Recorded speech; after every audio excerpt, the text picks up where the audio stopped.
ចាសួស្តីបងប្អូនទាំងអស់គ្នាថ្ងៃនេះអ្នកគ្រូបង្ហាញពីការអានមេរៀននៅក្នុងសៀវភៅជំនួយភាសាខ្មែរថ្នាក់ទី1ភាគ1មេរៀនស្រៈសូការស្គាល់សូអសពាក្យលឹមានសូចុង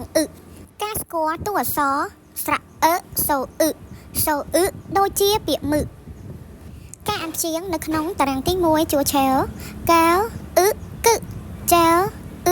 ជឹតាលទឹកឡាវ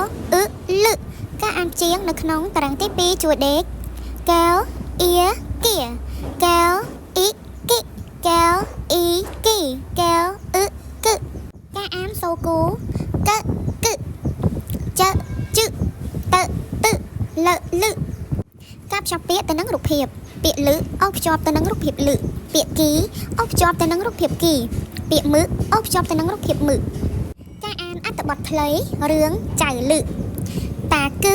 ជាជីតាចៅលឹលីកាផាចុះដីចៅលឹដាំដំណាំ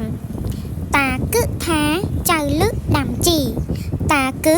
សសើចៅលឹ